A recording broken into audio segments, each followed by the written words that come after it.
Hello everyone, my name is Stanley St. Rose, and today we're going to be talking about small change, why the revolution will not be tweeted. Now, before I go into summary analysis of this work, please remember to leave a like, subscribe, and or comment so that the channel can continue to grow. Now, in this work by Malcolm Gladwell, we are comparing hierarchies versus networks. When you think about the civil rights movement, when you think about the women's suffrage movement, and different movements around the world, you tend to think about hierarchies because when you are trying to change a society, when you're trying to change a country, when you're trying to change policy, hierarchies are better.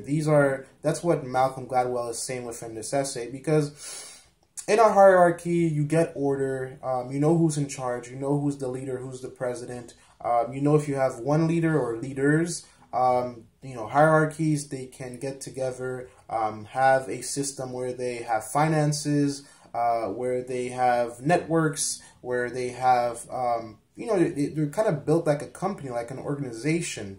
Networks, on the other hand, like, a Facebook group, a Facebook movement, it's not that demanding. Anybody can join, anybody can be involved, unless all you have to do is kind of like join the group and say you believe in the cause, and pretty much you can, join the movement. Hierarchies, they require more from you. In a network and on Twitter and different platforms, if there's a protest going on, if you lost your phone and you want to find it, a network is something that's perfect for that, because people can be invested, but not that much.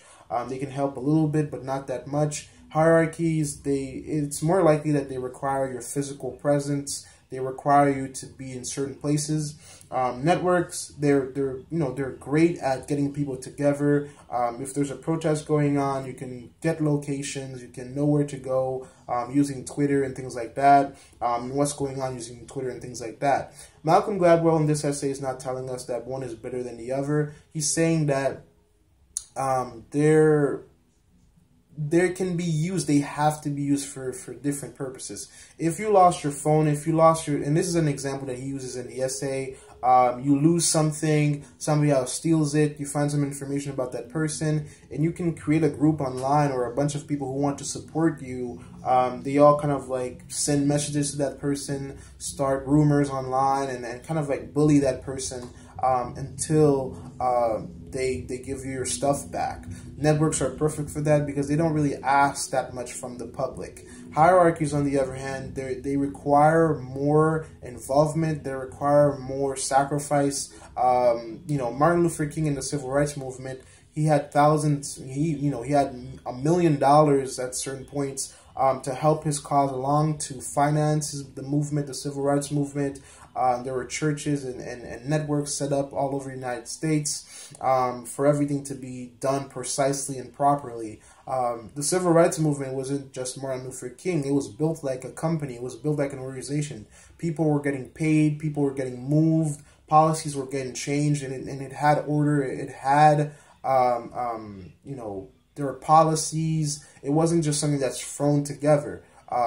Network movements, movements online, there's something that's thrown together. Anybody can join, anybody can be a part of it. There's no central leader, everybody gets a vote, and that's not the best way to set change. You need to have leaders, you need to have a central vision. If you join a Facebook group, if you join something on Twitter, you don't know who's the leader. You could be the leader. It really depends on what's going on in the group. So it's not centralized, but a hierarchy is centralized. So networks, not centralized, hierarchy centralized. Malcolm Gladwell, again, he doesn't tell us that one is better than the other. It really depends on situations, on what you're trying to accomplish. So he doesn't like throw anything out. He just gives you a side-to-side comparison in what may be better. So if you're doing something like a civil rights movement, it's probably better if you have a hierarchy. And if you're trying to find something online, or if you're trying to find someone or something, it's better if you have a network. In terms of analysis, in terms of the deeper meaning here, it really shows you how technology has changed the world. There's several different movements in different countries that Malcolm Gladwell uses in this essay to give us examples of how Twitter and other social media platforms have been used to change countries, to create movements, and to organize people. You wouldn't think that Twitter and Facebook would be that important in the world, but they are, because they not only connect people, they can join people together in a way where they become united. So in many ways, these social platforms connect everyone. Think about it. 20 years ago, you couldn't keep track. You couldn't have 100 friends or 300 friends. And still today, you can't have that many friends. But at least you can keep track of them. At least you can, I guess, see their life milestones. And that's something that you couldn't do 20 years ago.